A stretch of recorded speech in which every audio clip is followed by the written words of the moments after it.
Listo. El primer ejercicio es Calantas Petrosian, ¿ya?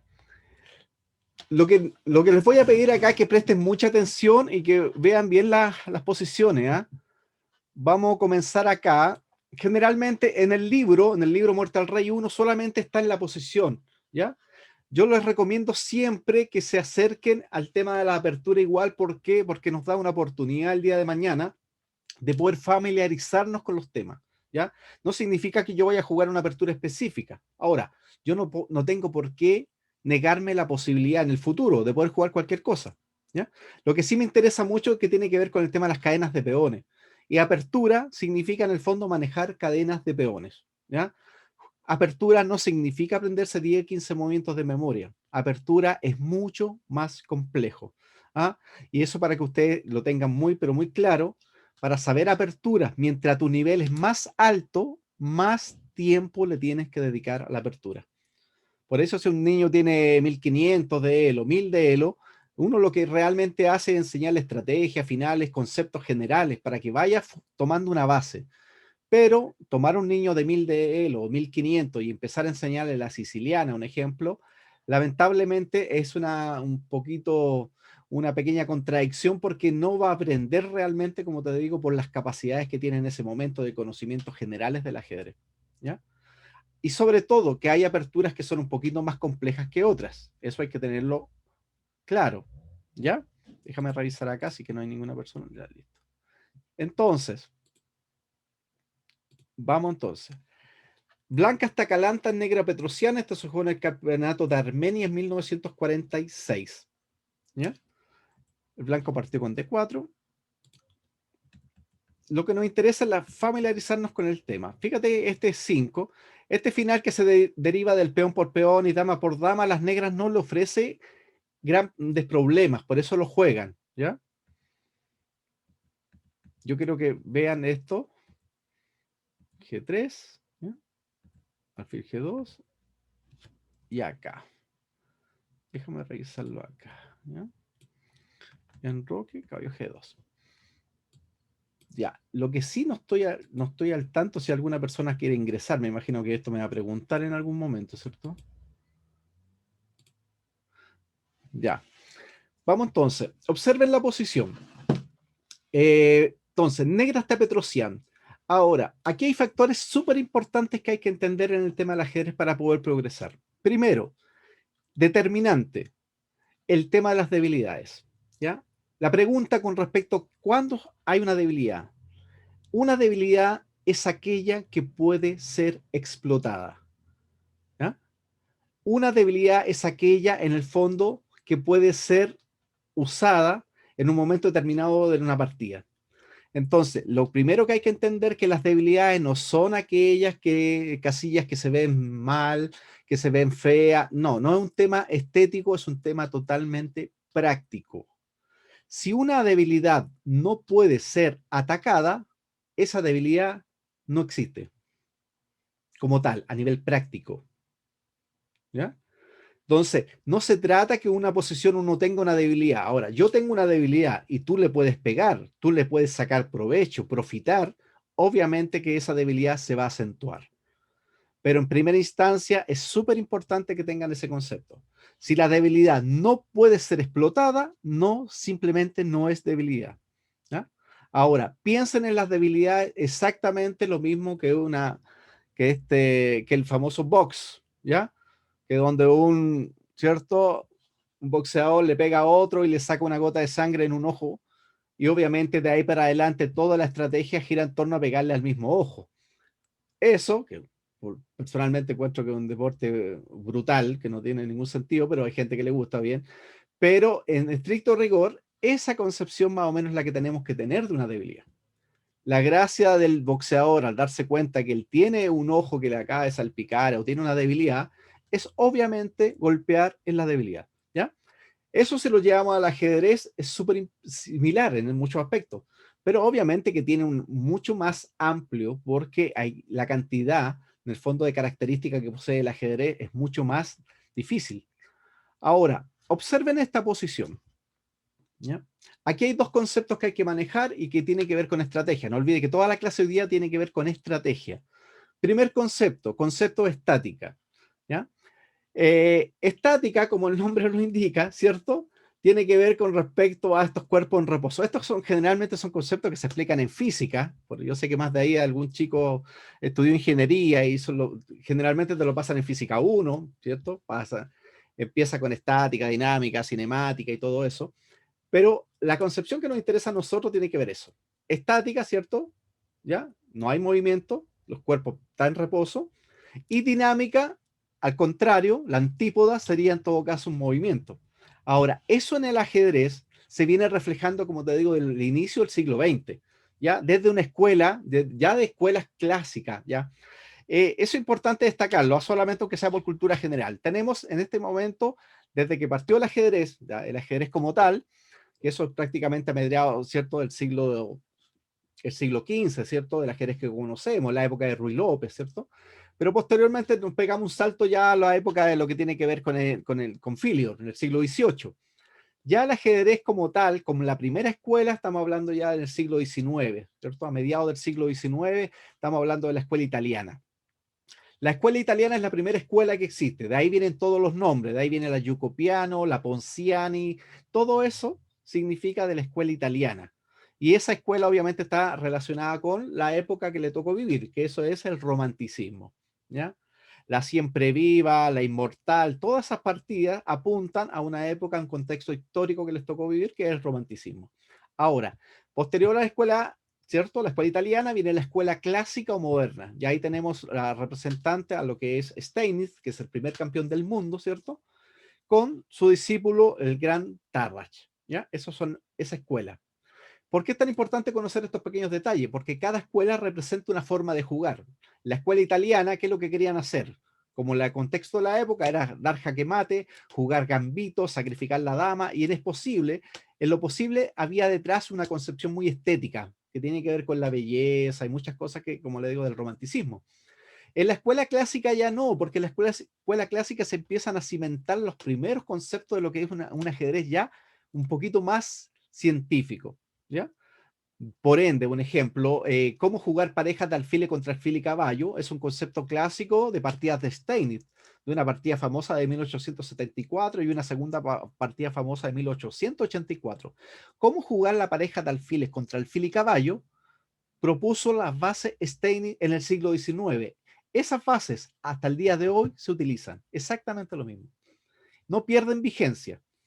¿Ya? En ese aspecto. Entonces es súper importante entender que la escuela clásica o moderna, con Steinitz y Tarrach, van fundamentando ya un ajedrez ya mucho más profesional y obviamente mucho más científico. Posterior a eso ya tenemos la escuela hipermoderna, aproximadamente en 1910 hasta 1930. Esa escuela se relaciona exclusivamente con jugadores de la talla de Ninzowitsch y de Reti. ¿Ya? Ninzowitsch con sus clásicos Mi Sistema, La Práctica Mi Sistema, ¿ya? Y Reti, conocido, ¿cierto?, por varios libros, el más famoso de los grandes maestros del tablero, un libro que la mayoría yo creo que alguna vez lo ha tenido en sus manos, ¿cierto? Estos jugadores ya empiezan a hablar de un ajedrez distinto. ¿En qué aspecto? Por ejemplo, hablan de un concepto de un abandono del centro para poder desarrollar posteriormente un contraataque, algo que la escuela clásica no se hubiese jamás hubiese permitido. O sea, un ejemplo, la defensa leguín, apertura leguín, E4, caballo F6, E5, caballo D5. Ese abandono del centro donde el blanco ataca con todos los peones al caballo, en la escuela clásica hubiese sido un sacrilegio, obviamente, ¿ya? Porque estar abandonando el centro hubiese sido como algo totalmente malo. Pero la escuela hipermoderna, en este caso con Ninsuet, se da cuenta que este abandono de centro tiene mucho sentido porque de una u otra manera lo que apunta es posteriormente un rápido contraataque. Entonces eso está justificado. Hoy día las mejores aperturas prácticamente del mundo actual pertenecen a la escuela, en este caso hipermoderna, como la Grunfeld, todos los sistemas indios, ¿ya? Esas aperturas son muy importantes, como digo, para la época. Eh, Importante también destacar, un ejemplo, es muy difícil que yo vaya a encontrar una partida a Steiny jugando B3. ¿Por qué? Porque obviamente B3 es un desarrollo de fianchetto. Los fianchettos es algo clásico de la escuela, ¿cierto? La escuela, en este caso, hipermoderna. ¿Ya? Fianchetto, en el fondo, significa, etimológicamente, que se reduce el centro, ¿sí? El tablero queda como más chiquitito, porque los alfiles se colocan en dos caballos y se reduce en el fondo eso. Entonces, de cierta manera, este abandono del centro o esta lucha posterior del centro, como te digo, es característico de la escuela hipermoderna. Pasamos posteriormente a la escuela soviética, y la escuela soviética ya es del año 30 para adelante, ¿ya? Hasta nuestros días, ¿ya? Y obviamente su máximo representante es Mikhail Botvinnik, ¿ya? Mikhail Botvinnik, como le digo, él se desarrolla, ya, él aprende ajedrez bastante tarde, como los 12, 13 años, y posteriormente ya empieza a entrar en el mundo del ajedrez. Él tiene varias gracias. En 1925, este famoso torneo que se jugó, ¿cierto?, en Rusia, en esa época, él le gana una simultánea a Capablanca, ¿ya? Y posteriormente él sale en el torneo de Avro de 1938, que es un torneo muy importante porque en el fondo sale el que va a disputar el título mundial contra el campeón del mundo, ¿cierto?, con Alexander Alekhine. Es ganado por Paul Keres, segundo Ruben Fine y tercero sale Mikhail Botvinnik, ¿ya? La historia más o menos ustedes la conocen. Posteriormente se empieza la Segunda Guerra Mundial, el 46 fallece ya a fines ya prácticamente Alekhine, queda vacante obviamente el tema del título mundial y se desarrolla en 1948 un campeonato que de una u otra manera reúne como los mejores jugadores del mundo, entre los cuales participa obviamente Mikhail Botvinnik y termina ganando el campeonato. Ahí parte ya la historia de Botvinnik para adelante, porque de ahí Botvinnik ya se apodera de todos los campeonatos del mundo. Botvinnik salió 6 veces campeón soviético. Empezó, como te digo, ya en ese tema, los primeros 2 matches los empató, posteriormente perdía un match, lo volvía a recuperar, hasta el año 63 que le pasó lo mismo ya con Petrosian, ¿cierto? Los últimos años ya donde la FIDE no permitió que hubiera revancha y él no quiso participar ya obviamente de la serie de los candidatos. Pero él ya era campeón del mundo ya teniendo más de 50 años, o sea, hace aproximadamente como 53 años, ¿ya? Mikhail Botvinnik es el padre de la escuela soviética. ¿Y por qué es tan importante? Porque Mikhail Botvinnik no solamente, como le digo, es el máximo representante, sino Mikhail Botvinnik propone las bases de un ajedrez distinto, mucho más científico. No olvide que la profesión de Botvinnik, ¿cierto?, es ingeniero eléctrico y posteriormente trabaja en los primeros albores en lo que son el tema de la informática a nivel del ajedrez, ¿ya? Entonces, de una u otra manera, Botvinnik es un científico que está ligado siempre con el tema de las matemáticas. Fíjense que no es casualidad, pero Mark Boreski, el mejor entrenador del mundo, que obviamente estuvo presente en todas estas clases con Mikhail Botvinnik, su primera carrera también fue en matemáticas. ¿Ya? La primera carrera de Mark Boreski estudió matemática en Rusia. Y eso significa que cuando ustedes estudian la obra de Mark Boreski, se van a dar cuenta que siempre hay referencia a números, siempre. Porque en el fondo lo que quieren llegar es lo mismo que yo les mostraba en la primera clase, que 1 más 1 es igual a 2. Siempre se trata de dar una explicación axiomática de una posición. Independiente que no siempre se llega, pero se intenta. ¿Ya? Y en ese aspecto nosotros tenemos que dar las gracias a la escuela soviética porque prácticamente fundamentó el ajedrez moderno, podríamos decirte, que tenemos hoy en día. Ya cada vez más profesional, más perfecto. Y obviamente con la irrupción de los computadores ya el ajedrez llegó a un nivel cada vez más de más precisión. ¿Ya? Eso pasa prácticamente, como le digo, en todo el siglo XX, que son la hegemonía, ¿cierto? Indiscutible. Y ya podríamos hablar en general, o sea, por cultura general, en la época del 90, ya Li Wenche, ¿cierto? Tiene un libro famoso ahí de la Escuela China en Ajedrez, que se desarrolla una nueva vertiente, obviamente muy relacionado con la cosmovisión de la gente oriental, ¿cierto? Muy filosófica por lo demás, ¿ya? Eso es de la escuela china del 90 en adelante. Y todos sabemos lo que es China hoy día en el ajedrez. El chino lo único que le falta hoy día es salir campeón del mundo nomás a nivel adulto, pero tienen todos los otros títulos los tienen para ver. Lo que le faltaba eran las Olimpiadas y ya se la han ganado varias veces por los últimos años. Así que, y mujeres ya, olvídense, ya ellos han tenido una hegemonía bastante grande con respecto al tema de las campeones mundiales.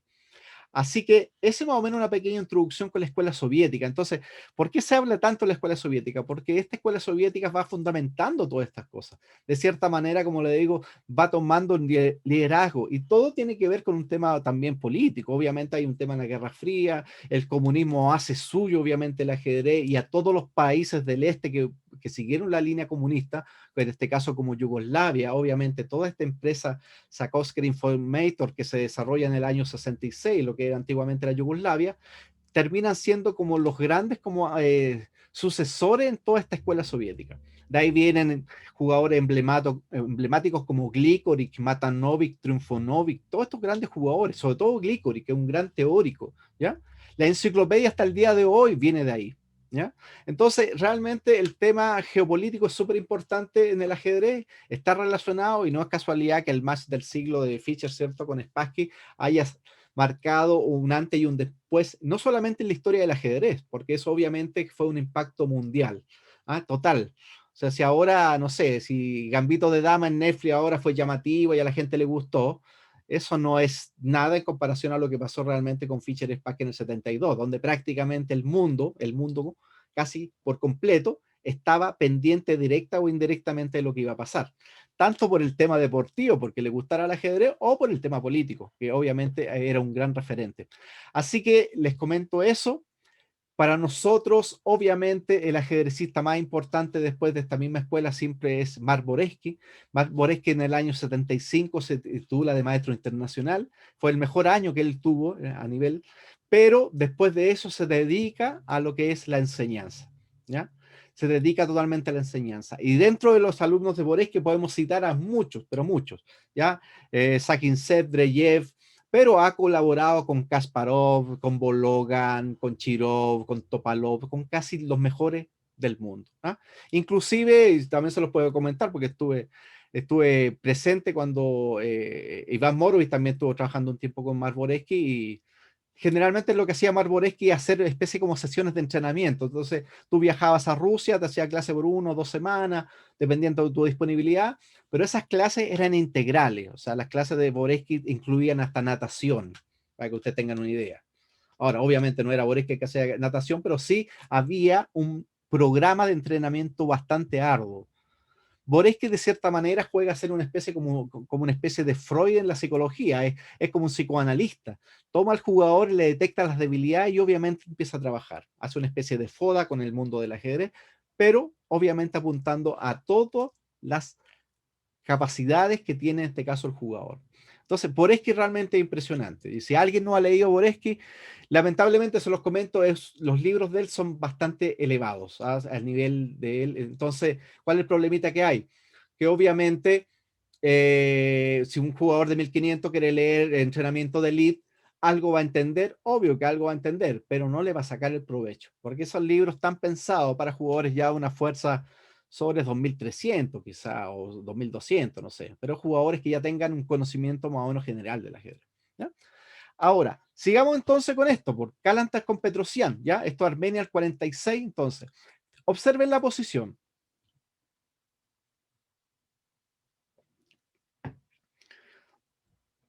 Yo les explicaba al inicio, cuando partimos esto, hablamos de estática y dinámica. Entonces, ¿cuál es el tema? La estática en ajedrez, ahora estamos hablando exclusivamente en ajedrez, se refiere entonces se refiere a la ventaja que uno puede tener desde el punto de vista material. Un ejemplo, si yo me gano un peón, yo te gano un peón a ti en la apertura, un ejemplo, ese peón se transforma inmediatamente como una ventaja estática. ¿Por qué? Porque permanece en el tiempo. ¿Qué quiere decir? Que cuando yo hago un análisis material, simplemente me va a quedar mi peón de más. Ahora, ventaja dinámica, a diferencia, tiene que ver con el movimiento, tiene que ver con la ventaja con respecto a que presente un bando que tiene que ver factores como desarrollo, actividad, trabajo sinérgico de las piezas, obviamente que su rival tenga mal desarrollo, tenga muchas debilidades. Entonces, lo que hay que entender a nivel general, entonces, que la ventaja estática es aquella que permanece en el tiempo y esa ventaja dinámica es volátil, es como la memoria RAM. Tú apagas el computador y la memoria RAM se fue. Es así. ¿Qué significa? Que la memoria, para poder mantenerla, en este caso a nivel de ajedrez, necesitamos atacar, golpear. Tiene que ser jugar muy de acuerdo a lo que me está exigiendo la posición. ¿Ya? Estática y dinámica salen ya mencionados obviamente en los libros de la escuela hipermoderna, ya esos conceptos. Posteriormente, Dorfman, que otro de los grandes entrenadores soviéticos, que el año 90 después se va a Francia y termina siendo entrenador de Macrot y también del equipo olímpico francés, desarrolla 2 libros que son bastante famosos y buenísimos, por lo demás yo se los recomiendo, el método en ajedrez, el 1 y el 2, En general, él trata de hablar de un concepto que él inventó algo nuevo. Y obviamente Boresky salió en su rechazo y le dijo, hey, estática dinámica, porque es el concepto que habla Dorman, habla siempre estática dinámica cada rato, ¿ya? Y Boresky le hace el comentario y le dice, no, o sea, estática dinámica ya tiene un siglo, o sea, eso no, a ti no acabáis de inventar absolutamente nada nuevo. Independiente de eso, que obviamente Boresky tiene razón, pero el libro es buenísimo, ¿ya? El método en ajedrez de Dorman, ¿ya? Que él hasta el día de hoy sigue jugando y viviendo en Francia. Ya, entonces, volvamos acá a la posición. Si yo tengo ventaja dinámica, tengo que golpear. Esa es la mirada. Ahí va. Si tengo ventaja estática, tengo que tratar obviamente de simplificar la posición porque me voy a quedar con un material de más. Ventaja estática, simplifico. Ventaja dinámica, golpeo. Observen esta posición. Yo se los voy a ir marcando. En esta posición, el blanco acaba de hacer un fianchetto por G2. Cuando yo hago un fianchetto, obviamente que la pieza se coloca, ¿cierto?, en la gran diagonal, en este caso en G2, y inmediatamente controla estas dos casillas que pueden quedar, ¿cierto?, de manera un poquito débiles, ¿ya? En este caso, si el alfil no estuviera. Pero también pasa lo siguiente, que el alfil al colocarse en G2 también deja de proteger C4 y también se genera una posible debilidad en D3. No olviden que debilidades son aquellas que solamente pueden ser atacadas, ¿ya? Pasa lo siguiente. Si el negro juega normal, y aquí viene una parte súper importante en el ajedrez que tiene que ver con las movidas mecánicas, ¿ya? Hay que tratar de evitar las movidas mecánicas. Las movidas mecánicas le llamamos a todas estas movidas que uno hace casi sin pensar y que entre comillas son buenas. Un ejemplo, una movida de desarrollo es una movida casi mecánica porque es buena. Y tiene mucho razón, porque la mayoría de las movidas mecánicas, en el sentido, si una movida yo saco una pieza, difícilmente puede ser malo. Está bien, pero acuérdense que es súper importante. ¿Qué es lo que tenemos que ver nosotros? Que si nosotros queremos explotar una debilidad, tenemos que saber identificarla. Yo no puedo pegarle algo que no veo. Imposible. Entonces ahí viene el tema. ¿Cómo yo identifico una debilidad? ¿Cómo hago todo esto? Con ajedrez. Sabiendo estrategias, sabiendo conceptos, sabiendo finales. ¿Ya? Entonces ahí donde está. Ahí está el gran asunto del tema. Identifico la debilidad y le pego. No tengo las competencias para identificar una debilidad. Imposible pegarle, pero imposible. Entonces, fíjense lo que va a hacer ahora, para que ustedes vean. En esta posición, si las negras juegan de forma normal, yo voy a hacer un par de movimientos de forma normal. Miren, generalmente yo cuando hago clase, le explico a los chicos muy gráficamente, a veces hago movimientos tontos con las piezas para que ellos solamente les sea solamente visible. Un ejemplo, miren. El negro, o sea, el negro va a ser ahora torre B8. Yo hago enroque, torre A8. Eso es lo que yo le estoy explicando simplemente para que sea esquemático. H3, torre B8, B3, torre A8, alfil B2. ¿Listo? Aquí, si yo miro esta posición, digo, las blancas están excelentes, no les pasó absolutamente nada, tienen todas sus piezas desarrolladas, el blanco puede hacer rey H2, F4 y tiene una excelente posición. Ya, uno dice, sí, pero el negro también juega, los movimientos del negro son burdos, sí, está bien, eso te lo entiendo. Lo que yo quiero es que tú veas que si el negro jugando cualquier cosa, el blanco saca su pieza y queda bien. ¿Qué significa eso? Que el negro no ha entendido la valoración correcta de la posición. Ahora, cuando yo llego a esta posición y hago alfil G2, aquí Petrosian observa la posición y dice, aquí hay algo raro, dice Petrosian. ¿Por qué? Porque las casillas blancas están débiles. Porque ese alfil no puede controlar 4 casillas. Imposible. Entonces, fíjense lo que empieza a hacer Petrosian. Y aquí nos damos cuenta que si en esta posición, como yo les repito, el negro no logra entender la debilidad, simplemente se evapora, porque es dinámica, se evapora. Por eso es tan importante que a nivel posicional, yo obligatoriamente le tengo que pegar. Déjenme ver algo acá, porque si alguien me está hablando en el WhatsApp, Camilo dice grabar, sí, ok. Ya, entonces, importantísimo. Estamos hablando de la debilidad. Ahora, fíjense lo que hace Petrosian. Caballo E5, buena. Y uno dice, pero si F3 y H3 están defendidos. Ya, parte la pregunta, ¿qué pasa con C4? Estoy atacando C4. Entonces yo digo, un ejemplo, si yo me enroco, Él se come C4, dama C2 y vuelvo. Entonces ahora yo hago una pregunta y digo, ¿qué tienen las blancas por el peón de menos? O sea, si se analiza fríamente la posición, dice las blancas no tienen absolutamente nada. Hay que diferenciar dos conceptos. Cuando yo hago un gambito, lo que se busca, ¿cierto? En un gambito es sacrificar material, generalmente son peones, pero también pueden ser piezas, en busca de rápido desarrollo contra juego. Tiene que haber algo de retorno.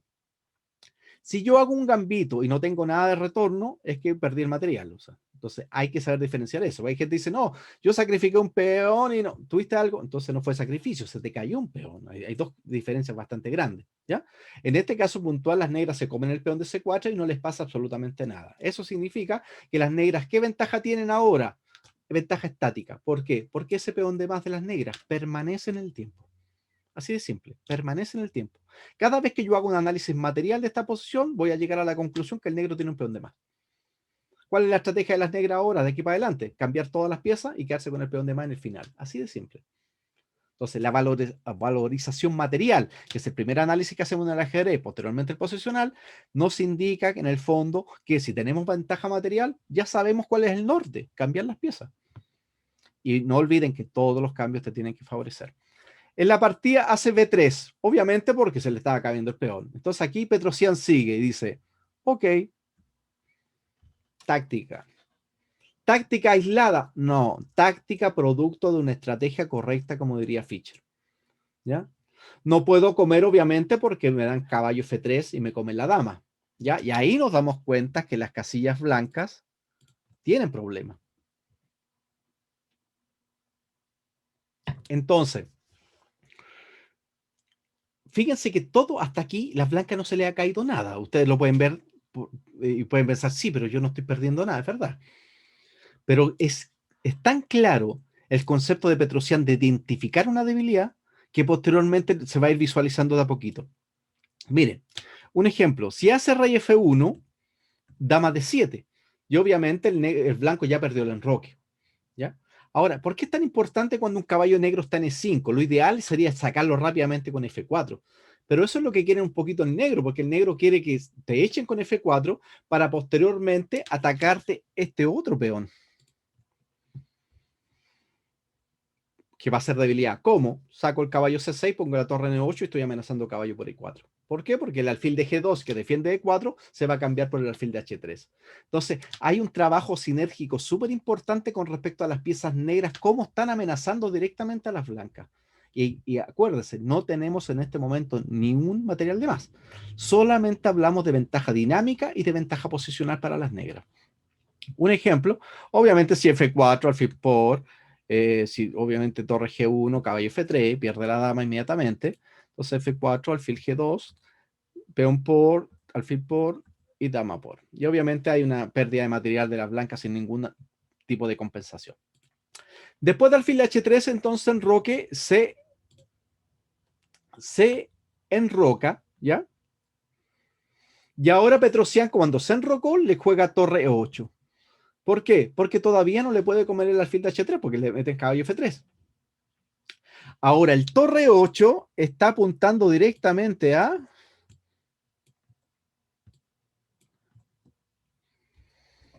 al peón de E4.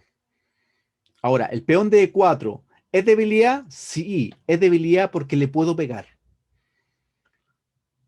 Si no le puedo pegar, no hay debilidad.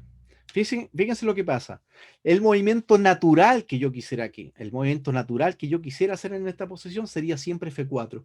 ¿Por qué? Porque el caballo negro es una pieza muy importante. Entonces, si yo hiciera este F4, un ejemplo, él me tomaría y me podría jugar para acá. ¿Ya? Y ahora se me está cayendo el peón de E4. Y cualquier cosa como defienda el peón de E4, obviamente hay un tema táctico, ¿cierto? En A1. Entonces ahí nos damos cuenta que realmente el peón de E4 es una debilidad. ¿Ya? Entonces, obligatoriamente el blanco tiene que hacer F3. No le queda otra opción para que no se le caiga el peón. Ahora, es súper importante este otro que les voy a decir también. Cada vez que identifican una apertura, tiene que haber una cadena de peones. Esa cadena de peones tiene un contrajuego lógico natural, ¿Qué quiere decir? Si las blancas tienen una cadena de peones en F3 y en E4, ¿no? El negro siempre va a soñar con un contrajuego natural de D5 o F5. Cada cadena de peones tiene un contrajuego natural. Entonces, no se trata de aprenderse 10, 15 movimientos de memoria. ¿Qué es lo que hay que aprender? Lo correcto es aprender estructura de peones primero y posteriormente estudio apertura. Ejemplo, me aprendo el peón dama aislado para jugar con blanca, jugar con negra, para yo tener el peón dama aislado o para atacar el peón dama aislado. Una vez que yo aprendo el peón dama aislado y lo manejo al revés y al derecho, ¿qué va a pasar? Después de eso, yo estudio una apertura que tenga relación con eso. Un ejemplo, ataque Panov, Tarrach, semi-Tarrach, listo. Fíjense el orden, como es al revés. Primero estructura de peones, después el abanico de aperturas que van directamente asociadas a esa estructura de peones. Entonces, no se trata de tomar la enciclopedia, poner el dedo, que eso, de hecho, un comentario que hace Borges, que uno es un libro, dice, ¿cómo empieza un aficionado a estudiar ajedrez? Dice que toma un impulso así rápido, abre el libro, deja caer un dedo y dice, ya, esta voy a estudiar. Y no logra entender que hay una relación con respecto a la cadena de peones. Importantísimo. Toda cadena de peones tiene que intentar ser destruida. Siempre hay que pegarle a la base. Siempre a la base. Si no se le puede pegar a la base, se le pega al peón que viene. Si no se le puede pegar al peón que viene, al que viene. Pero una defensa francesa, un ejemplo, la variante del avance, E4, E6, D4, D5, E5, C5, C3. El sueño de las negras es pegarle a B2. ¿Por qué? Porque B2 sostiene C3, D4 y E5. Como no le puedo pegar a B2 porque es difícil, entonces le trato de pegar a C3. Como no le puedo pegar a C3, le pego a D4. ¿Cómo? Con C5. O también le puedo pegar con F6 y F4, G5. Fíjense en el fondo que hay un tema determinante que es la cadena de peones. Y eso sí que es crucial, pero crucial. ¿Ya? Entonces, en esta posición, las negras entonces tienen que liberarse mediante un D5 y un F5. ¿Cuándo se realiza el movimiento liberador? No sabemos cuándo. No tenemos idea. ¿Por qué? Porque va a depender directamente de la posición. No podemos dar una regla general que en la movida 15 se libera. No es así. Hay que ver cómo se va dando las posiciones para saber posteriormente si vamos a lograr o no liberarnos. ¿Por qué es tan importante liberarse? Porque si no me libero, si no hago estos movimientos liberadores, ¿qué me va a pasar? Lamentablemente voy a tener una posición inferior siempre. ¿Por qué busco la liberación? Porque la liberación, como lo indica, es salir un poco de la opresión, de la presión que me ejerce mi rival. ¿Ya? Entonces, el sueño de las negras siempre va a ser tratar de igualar la apertura. Y posteriormente que iguale, obviamente puedo luchar por la ventaja, pero siempre tengo que pasar por la igualdad. Eso ténganlo, pero muy claro. No, no estoy perdido y después estoy ganado yo. Eso es poco probable. Ya, excepto que los jugadores jueguen tan mal que cometan una imprecisión tan brutal que uno esté ganado y a la siguiente esté ganado el otro. Eso generalmente no va a ser así. En partidas con jugadores que ya manejan un poco el ajedrez, lo que uno siempre hace es tratar de ir saltando etapas. Hay toda una mirada constructivista en esto, ¿ya? Eso hay que tenerlo claro. Entonces, esa cadena de peones entonces hay que pegarle a F3, ¿cierto? Si no le puedo pegar a F3, le pego a E4, ¿ya? ¿Y con cuál de los dos movimientos? Con el que sea más factible. Puede en un momento ser D5 y en otra posición puede que sea F5. Va a depender exclusivamente de la posición. Vamos entonces. Después de F3, Petrosian toma y toma acá. Ahora, nuevamente, las negras entonces ahora van a hacer un plan. Fíjense el plan que van a hacer Petrosian. Ahora, fíjense la casilla de 5. Miren la casilla de 5. Observen esta casilla. Fíjense que esta casilla está controlada por 1, por 2, por 3 y por 4. Hay 4 piezas blancas controlando de 5. ¿Cuántas piezas negras controlan de 5? 1, 2. 4 a favor de las blancas, 2 a favor de las negras. 4 menos 2 es 2 a favor de las blancas. Aritmética. Tan simple como eso. Aritméticamente, hacer de 5 se me dificulta, porque matemáticamente el blanco tiene un control demasiado abrumador sobre D5. Fíjense cómo las matemáticas nos van ayudando con respecto a interpretar lo que dice la posición. Yo sé que en apariencia esto les parece como raro, pero eso es lo que yo les menciono. O sea, aquí lo que nosotros queremos es escuchar lo que la posición nos dice. O sea, el ajedrez nos habla, nos está diciendo lo que hay que hacer. ¿Ah? Oye, me dice, juega acá. Tienes que liberarte, sí. Tengo dos opciones, D5 y F5. D5 está difícil. ¿Por qué? Porque él tiene dominio. Entonces, ¿cuál es la otra opción? F5. Fíjense entonces por qué Petrosian mueve el caballo de F. ¿Por qué? Porque en algún momento, no es que lo vaya a hacer inmediatamente, en algún momento va a ser la movida liberadora F5. Ahora, ¿cuándo tiene que hacer la movida liberadora? Tiene que hacerla cuando sus piezas estén en las mejores casillas disponibles. ¿Ya? En la partida posteriormente viene un ejemplo. En la partida viene ya, alfil A3. Un ejemplo, si alfil B2, caballo C5, nuevamente fíjense que las piezas están apuntando ahí a D3, torre a D1, acá, acá y A5. Un caballo en D3, para que ustedes tengan una idea, todos los caballos mientras más arriba estén, aumentan su valor. Ese caballo en D3 vale más que una torre, de hecho, porque no me deja mover. Es terrible que te coloquen un caballo en D3 o en D6, ¿ya? Entonces, esa posición ya es mejor para las negras. Ahora, las negras, ¿cuándo van a hacer el F5? Cuando todas sus piezas las dispongan mejor. ¿Ya? En la partida hace alfil A3. ¿Qué es lo que él quiere hacer? Obviamente que cuando se coloque en C5 lo quiere cambiar. ¿Ya? Entonces ahora Petrosian dice A5.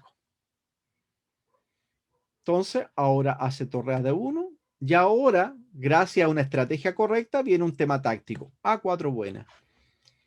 Simple. Si caballo por A4, caballo por C4, B por C4, torre por A4. Las negras ganan, ¿cierto? No es que ganen peón porque están en igualdad de material, pero sí inmediatamente se queda el peón doblado en la columna A. Ese peón A queda débil y el peón, ¿cierto? Van a quedar, la estructura de peones de las blancas queda horrible, ¿ya? ¿Eso qué quiere decir? Que el negro podría intercalar después, de tomar en A4 con la torre, hacer un dama A8, tratar de capturar los peones, como te digo, de A o de C. Aquí, en esta posición, termina el ejercicio en el libro, ¿ya? Si ustedes ven el libro Muerte al Rey 1, ejercicios de estrategia de Petrosian, termina acá. ¿Por qué lo quise terminar acá? ¿Porque soy mala leche? ¿Porque soy pesado? ¿Por qué? No, lo quise tomar acá intencionalmente. ¿Por qué? Porque hoy día estamos muy acostumbrados a ver los resultados. Estamos muy, el exitismo del sistema nos embarga. O sea, siempre queremos meter el gol, siempre queremos ser ganador, ¿ya? Y muchas veces pasa eso con los ejercicios de táctica. Te coloco un ejercicio de táctica y tú dices, ya, esta gana, ok. Ahora yo te hago la siguiente pregunta.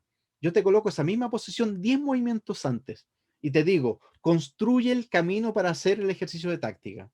Ah, no, no, no, pues no, pues eso es otra cosa. Obvio que es otra cosa. Eso es ajedrez. La táctica es el resultado de una estrategia correcta. Significa que si tácticamente tú encuentras un movimiento, es porque vienes realizando una estrategia correcta de mucho tiempo atrás. Por eso táctica. Todos se lavan las manos y dicen, no, esta es, así por H7, esta. Todos son buenos para la táctica, entre comillas. Vamos a ver cuánto se calcula. Pero la estrategia tiene ese problemita. La estrategia de cierta manera es un poco silenciosa, ¿me entiendes? ¿Ah? Entonces, esa concepción es la que yo trato de destacar acá. Hey, esta estrategia, para que finalmente gane, porque al final Petrosian termina sacrificando a la dama, imagínense, ¿ya? Porque obviamente toda esta estrategia correcta se remata con táctica, pero necesito obviamente que las piezas estén bien coordinadas. Ahora, si bien el libro termina acá, fíjense, yo les coloco ahí, eso está también en el libro, digo acá, el blanco queda en una posición sin contrajuego, el plan posterior de las negras se realiza en la base A. 1. Abrir la columna A para activar la torre. Obviamente la columna de la torre de A8 no está haciendo mucho, del momento va a ser A4 ya está cambiando, amenaza peón por y torre por A3. Realizo B6, las negras realizan B6 ¿para qué? Para neutralizar un posible C5 de las blancas.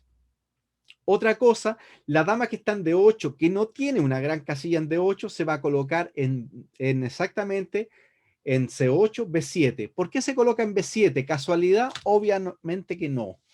La palabra casualidad hay que sacarla del ajedrez, hay que cambiarla por causalidad, ¿ya? Causalidad significa que hay una relación causa-efecto dentro de los movimientos que yo hago con respecto a un objetivo en común, a dónde apunto. Si el rey está en G2, el peón está en F3 y el peón está en E4, si coloco la dama en B7, entre comillas, como en fianchetto, ¿qué es lo que estoy haciendo? Ejerzo una especie de rayos X sobre ese rey. Y eso obviamente me va a ayudar el día de mañana a cuando yo haga mi movida liberadora. ¿Cuál? ¿D5? No, F5. Fíjense qué increíble. Veamos cómo termina la partida.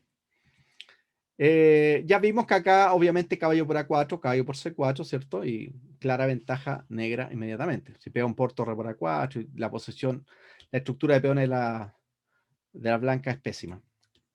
Dama C1, ¿cierto? Para defender A3. Petrosian tomó, y ahora dama C8. ¿Ya? Dama C8 se está sacando el chiste también de C5, porque C5, D por C5, alfil por C5, ya que la torre en D1 está pegando a D8. Dama C8 inmediatamente. Caballo A4, quiere hacer C5 él. ¿Ya? Y ahí viene el concepto de profilaxis. Profilaxis siempre es adelantarse al otro. Profilaxis es pensar, saber lo que el otro quiere. Si yo sé lo que el otro quiere, lo puedo evitar, prevenir. Si yo no sé lo que el otro quiere, es imposible prevenir nada. Esa es la gracia del ajedrez. Cómo yo me pongo, de cierta manera, sabiendo lo que el otro quiere jugar. ¿Ya? B6, buena. Evita el C5.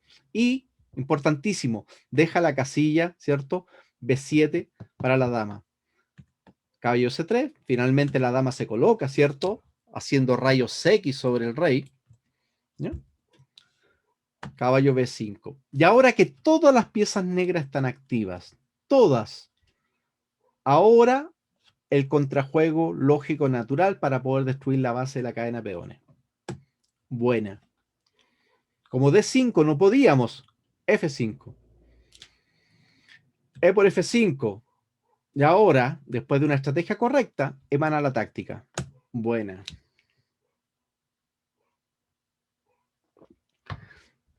Torre por F3, torre E2 y dama por F3. Simple. Torre D5. Vuelve. La torre está clavada. Rey H3 para sacarse obviamente esa clavada. Caballo F6. Estoy comiendo la torre. Torre D1. Caballo G4. Hay un caballo E3, ¿cierto? Caballo D4. Caballo E3. Obviamente no se quiere comer la calidad. Amenaza dama G2. Le quiere dar mate. Torre F3, ¿cierto? Para evitar el dama G2. Caballo F, G4. Aquí ya está tejiendo. Aquí Petrosian está tejiendo, ¿cierto? Está tejiendo la red de mate. Torre D3 y finalmente dama por F3 y el rival abandona porque es jaque mate directo, ¿cierto? Si caballo por jaque, ¿cierto?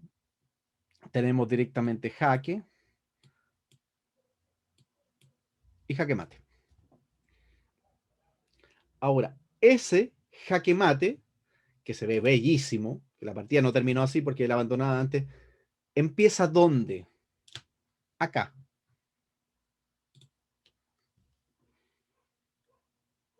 En caballo 5. Malvolés que dice, yo no creo en estos planes a futuro así tan largos, no creo, porque el ajedrez es muy dinámico, es verdad. O sea, yo no te puedo decir, mira, en la movida 5 hizo un plan que iba a ganar en la 70, no, está bien. Pero lo que sí está claro que con caballo 5 hay en Petrosian claramente, pero claramente, una identificación de una debilidad. ¿Y cuál es la debilidad de las blancas acá? Las casillas blancas. Blancas, blancas, blancas, blancas, blancas. Todo gira en torno a las casillas blancas. ¿Cómo Petrosian logró determinar eso? De una forma maravillosa, como acabamos de ver la partida. Ahora, ¿qué nos pasa a nosotros? Al jugar rápido, al jugar con poca reflexión y al no conocer, obviamente, mucho ajedrez, lo más probable es que uno termine haciendo movidas mecánicas, movimientos casi lineales, y terminemos dándonos cuenta que esta maravillosa posición se logró gracias al movimiento inicial caballo de 5, obviamente, y posteriormente la eliminación del alfil blanco, con lo cual se iba a acentuar, obviamente, la debilidad de las casillas blancas. Si quiero atacar las casillas blancas, ¿qué es lo mejor que puedo hacer? Eliminar la pieza que las defiende, en este caso